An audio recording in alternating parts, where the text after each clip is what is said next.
There's something inside that they can't get to, that they can't touch.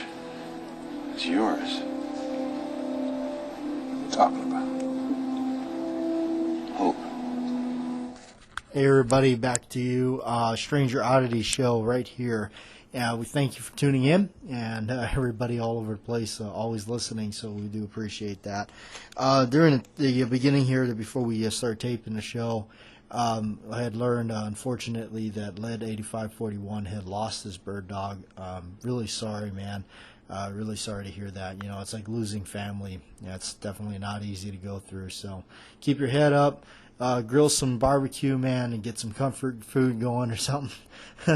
So, but anyway, you know, this hot afternoon, it's definitely a little warm this afternoon. Not as warm as it's been some of these weeks during June here, as we enter into June out here in the heat. We got some iced tea for the afternoon here. So I figured we kick this one off with some story time, story radio. Share you with an interesting story that came about on the island, and so I'm gonna leave out some of the names of the places for the sake of it, because some of these stories that we share are going to be kind of funny, but maybe not. So maybe not to everybody.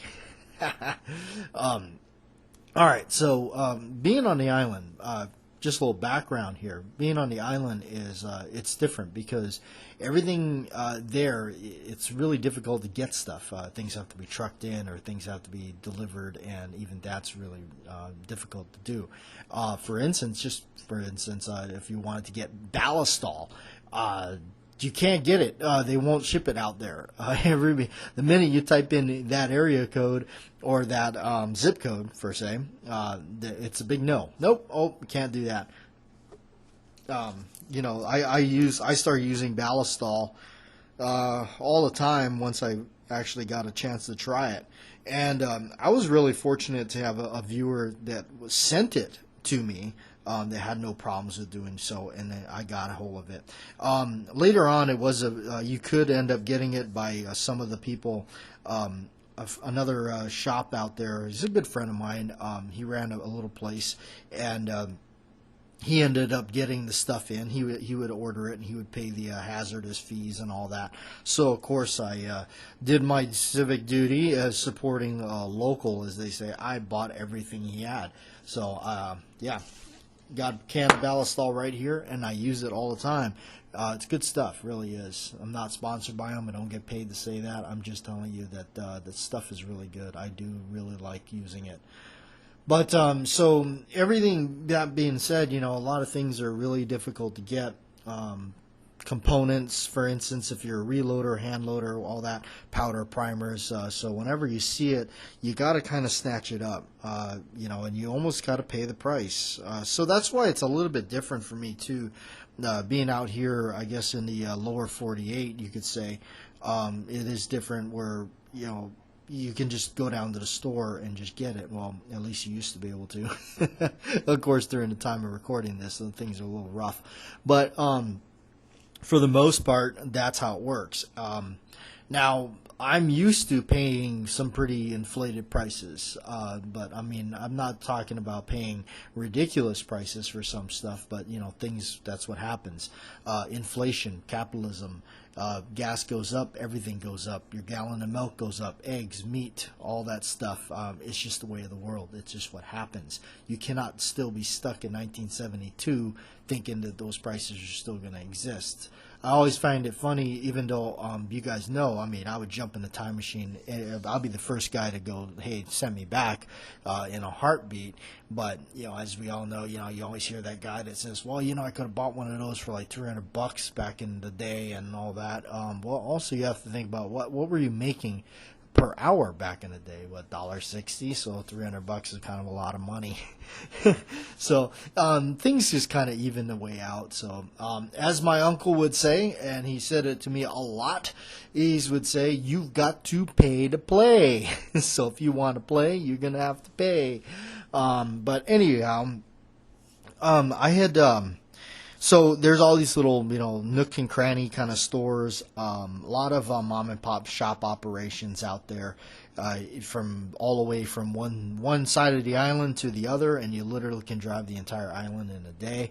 Yes, that's the way it works. Really small town.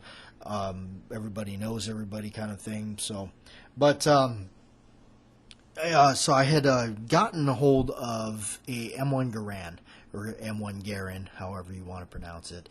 I had gotten a hold of a Garand, and I was looking in, and I was interested in hand loading for it, because I was reading, you don't want to run certain types of ammo, box ammo through it, because you might bend the operational rod on it and all that kind of stuff. So I was kind of looking into loading for it, and getting involved in that. So of course we're, kind of, me and buddies and stuff were getting together. Hey, where do we go? Let's, so, always heard about this other place, way on the other side of the island. It's a little, convenience store slash literally sports and sporting goods. Like you walk in there, and one side of the store you got like this okie dokie mom and pop kind of that's where you go and get your ham, your cheese, and your milk, and you go home because the honeydew list asks for it or something.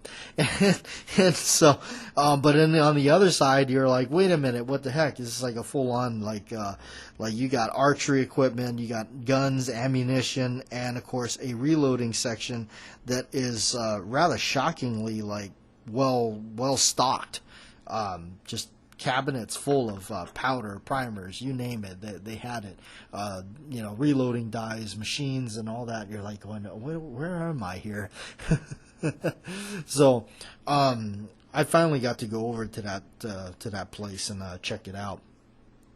And some of my island viewers will probably know exactly what I'm talking about. But we were going in there. It was a buddy of mine, and we went in there looking around, and of course I'm kind of new to the loading of 30-06. I wasn't sure about. I mostly only loaded handgun stuff, so I'm sitting there looking at some different powders, and I had a list of powders that would work. I have a good friend of mine that was on the island that he gave me a list of things to look for. So I'm just kind of scoping things out. And, I'm standing there just kind of looking at the cabinets and stuff, and somebody comes up to me, and it was this fella, and he says, "Hey," he goes, "you're looking to load 30-06? I said, "Yes, I am." He goes, "Oh."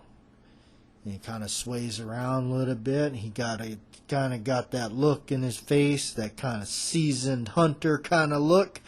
And, he's got, he's kind of got his little, get up going there. He's got slippers, as we call them on the island, little flip-flops on and busted up jeans or whatever.